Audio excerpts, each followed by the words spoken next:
The recent trend in tiny house builds intrigued me. Everything from turning a shed into a home, a shipping container, or even a van fascinated me. How many of these people moved out of city living and into isolation, living off the land by growing their own food in gardens made from recycled materials, really had me wondering if I could do something like that. I recently broke it off with my girlfriend and wanted to move out of the city. One too many break-ins, nasty bouts with slumlords, and the general consensus that the world seemed broken made me long for a simpler life. I decided to take a risk and try it for myself.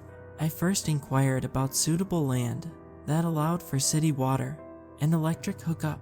My friend, Micah, referred me to reach out to a friend of his father's, Dave. I knew that he had loads of property in a wooded area not far from Columbus. The gentleman in question often allowed campers to rent his land for the scenic nature experience. He made a lot of money in the summer months, but is he interested in letting me rent and build a house on his property? I got his number from my friend and called him to discuss it. Hi, my name is Kurt. I was referred to you by Micah Ashley regarding some rental property that may be available. Micah, you say? Yes, he's a friend. Good guy, I said. I got a spot. What did you want to do? Are we talking camping for a weekend or a week? I'm looking for an area I can rent to build on. I'm trying to downsize, and I was told you might be someone to reach out to. There was a long silence, and I had to look at the phone to ensure he hadn't hung up. Yup, I got a place. You can come to meet me tomorrow, and I'll give you a tour of the property, and we can discuss payment. The next day I met Dave at the large property. We discussed what I wanted to do: make a home on the land and pay monthly rent. He seemed eager to rent the property to me, but there was a stipulation. I need the full year's rent up front, and you can do anything you like out here. I only ask that you are quiet, as the horses get spooked easily. I thought about it, and then finally agreed. Dave said he would even help me by getting me in contact with one of his contractor friends. The cost was more than I had anticipated, but it was worth it.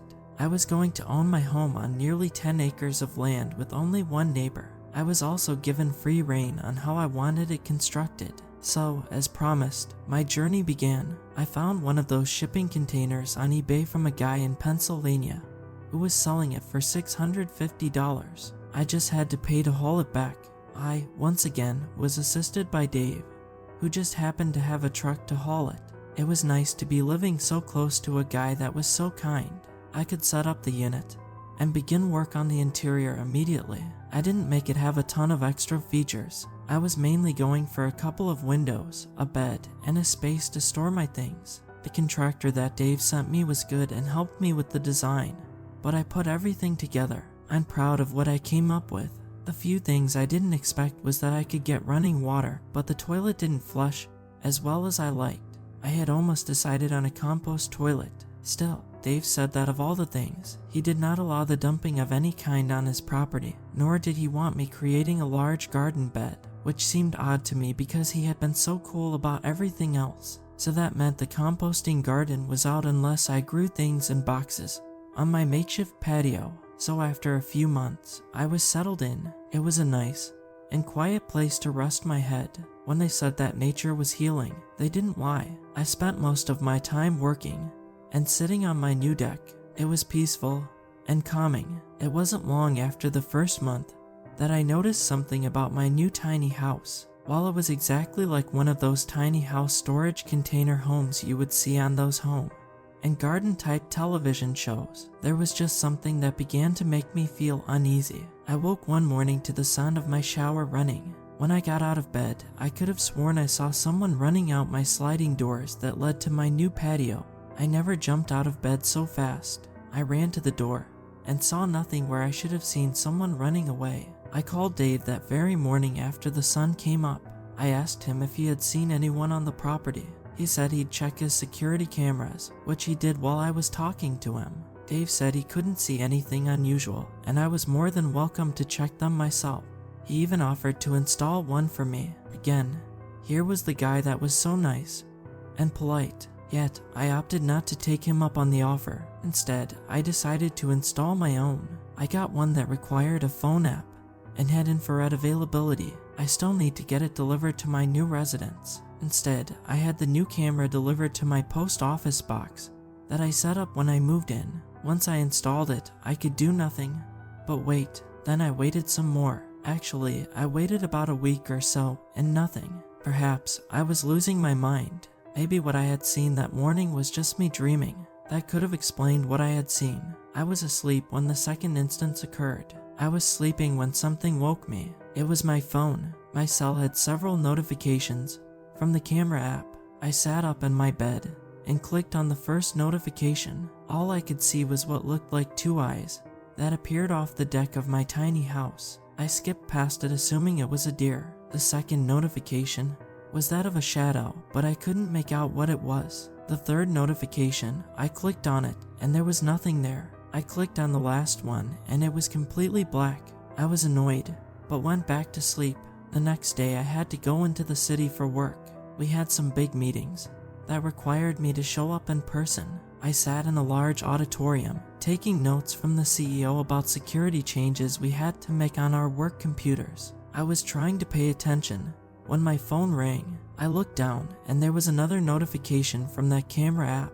This time I saw what looked like a woman with shaggy hair and hardly any clothes on. She was standing staring at my patio doors. She wasn't moving, she just stood there. Within a few moments, she had moved closer, but I didn't see her walk. She just appeared. Then in the background, it looked like something or someone was standing behind her.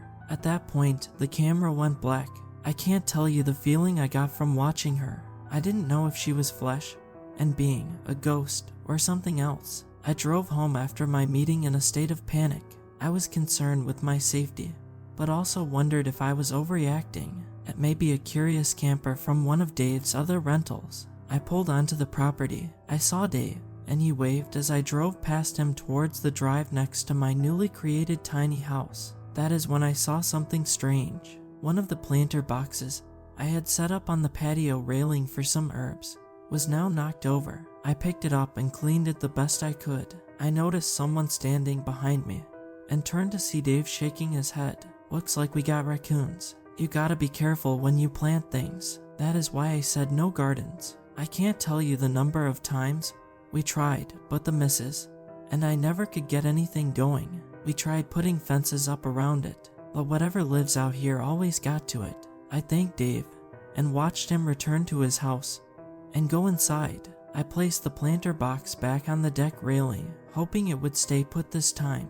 That is when I noticed something. There was what looked like a hole under my new tiny house. Could it be an animal? I'd have to set a few traps and relocate whatever it was. I certainly didn't need an infestation of groundhogs or rabbits. I put my briefcase inside the house, locked my door, and went to shower. I was standing in the shower for a while when the water suddenly shut off on me. What the hell? I grabbed a towel and went to investigate. When I went to look outside to see what could have stopped the water, I saw a man standing on my deck.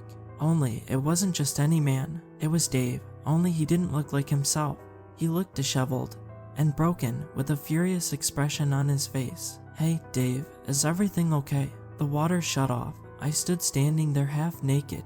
Dave said nothing and then walked around the other side of the house. I followed him, but this was the crazy part. He disappeared. He completely disappeared. I am trying to figure out what to make of it. The water came back on the second I walked back into the house. I felt awful for pissing Dave off, only something didn't feel right. I asked him about it the next day when I went into town. I was driving in my car and stopped him while he was carrying animal feed to his cows. I just want to apologize for anything I could have done to make you angry, I said, looking at him. Dave just stared at me, puzzled. Sorry, I don't think you have ever done anything disrespectful. You pay your utilities, take care of things around here, and pay your rent for the next 10 months. You must have mistaken, he chuckled. No, when the water shut off, you were standing on my patio and looked so pissed off.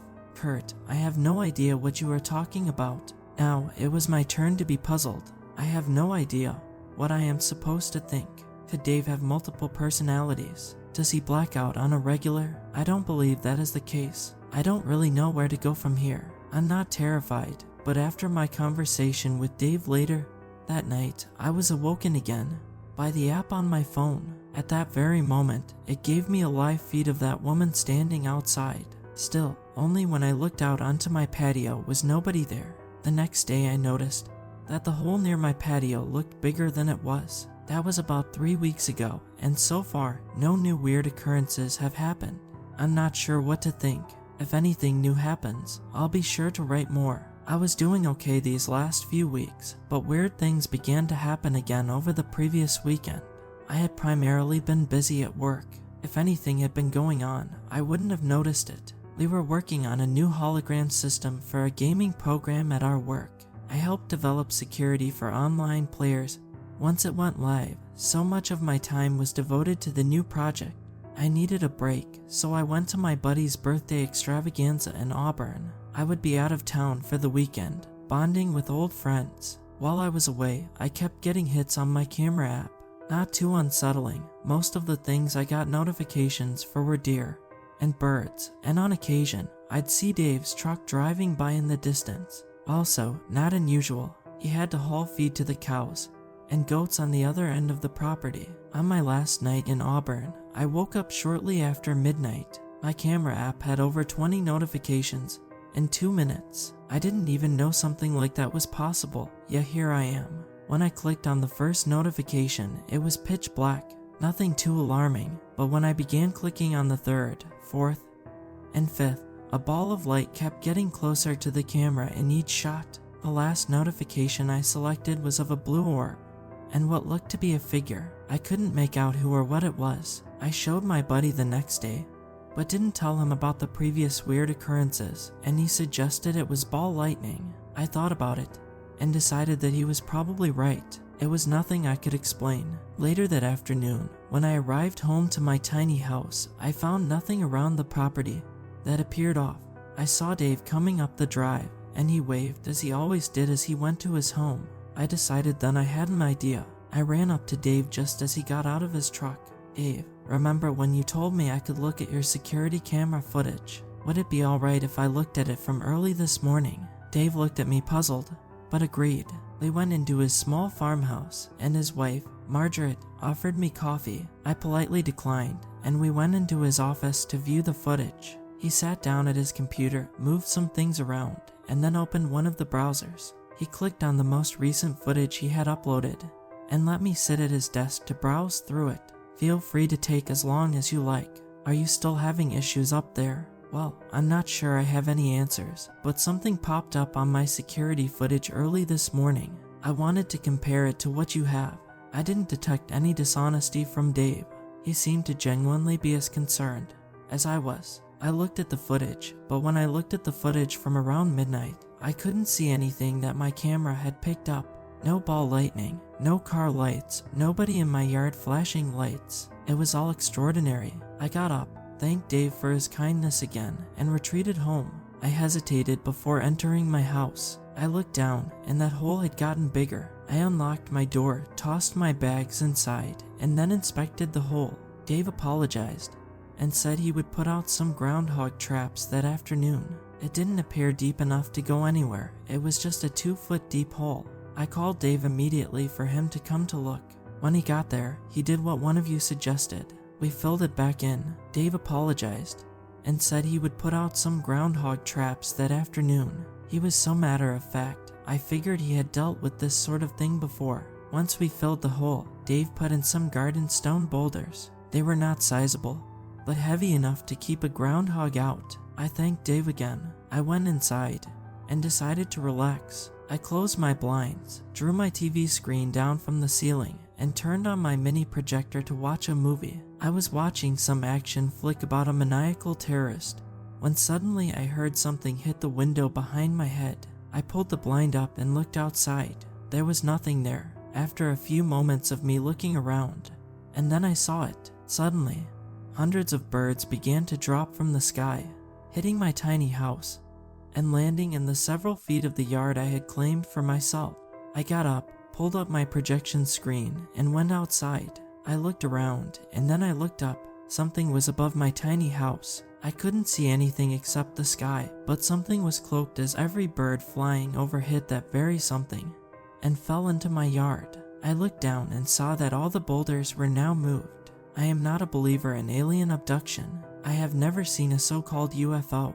Yet, something was going on out here. Dave came running out of his house, perplexed about the birds flying over, and why there were so many of them. It was about an hour, when all of a sudden, it stopped as suddenly as it had begun. Dave called a wildlife officer, who came out to investigate the possibility of potential diseases. But after the officer inspected the birds, there were no signs of infections. They all had died from broken necks. More puzzled than frightened, I returned to my tiny house. I locked the door and went to lie down. It was now dark out and the stars had come out. The place was beautiful. I hated that the beauty of it made me wish I could stay forever. Yet I knew even with about 7 months left on my lease, I would in no way be able to remain at my tiny house. I didn't even want my money back. I thought of subletting it to someone or using it as an Airbnb to cover the cost I had put into it.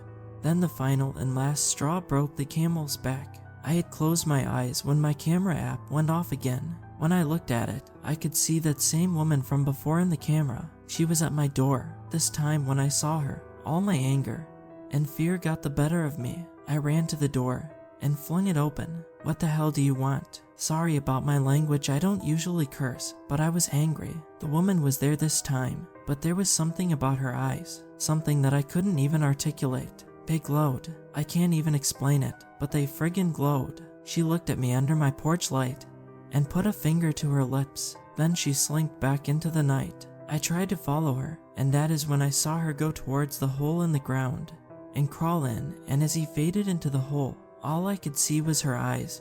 Before there was nothing. The light in them disappeared. I jumped off my porch in a frenzy and went towards the hole. Only when I went to try and follow where she went was the hole as it was before. It was maybe a couple of feet deep.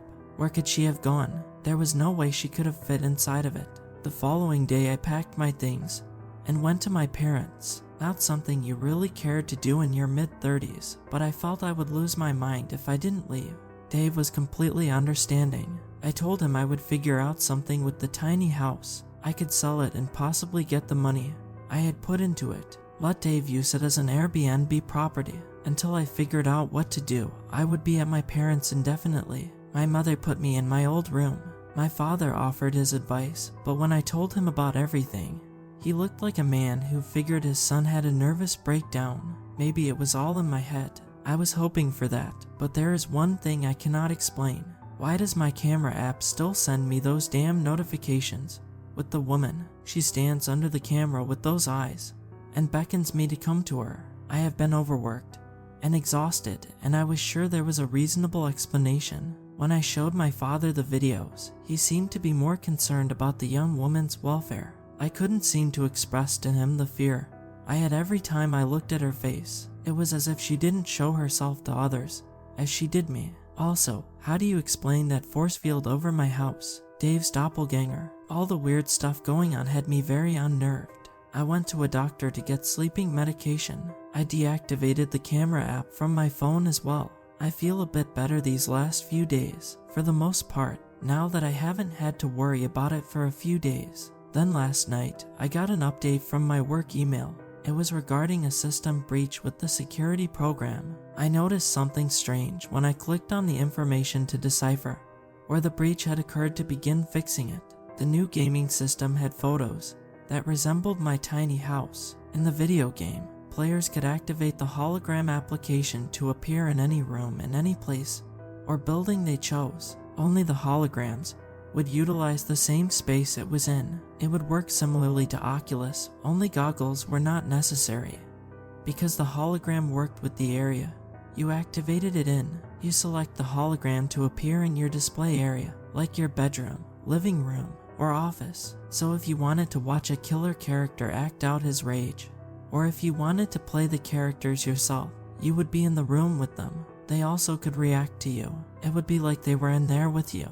Only the hologram in this game wasn't your typical killer or action figure. It was now introducing a new character, that disheveled woman I kept seeing who was in my tiny house. I know this sounds crazy. Technology is crazy. There are still a lot of bugs in this new gaming system. We only have a few prototypes, so it hasn't been made public yet. I shouldn't even be telling any of you about it. I need to tell someone about it because I don't know what to do. Something is using it, and what about those birds? I asked my boss if we could shut down the program for the time being, until all the bug fixes were completed. He thinks that is a good idea, but only gives me a month or two to fix those issues. I'm no longer in the tiny house, I'm not there. But the other day, I noticed something else when I was working on some integration. Several viruses were not detected in the game previously. I can't understand the language because it isn't your typical syntax type system. It is something I have never seen. It is as if the game has a mind of its own. Here is the real kicker. One of the latest characters in the hologram game looks exactly like me. I will be tired and working around the clock, trying to understand what is happening. Wish me luck.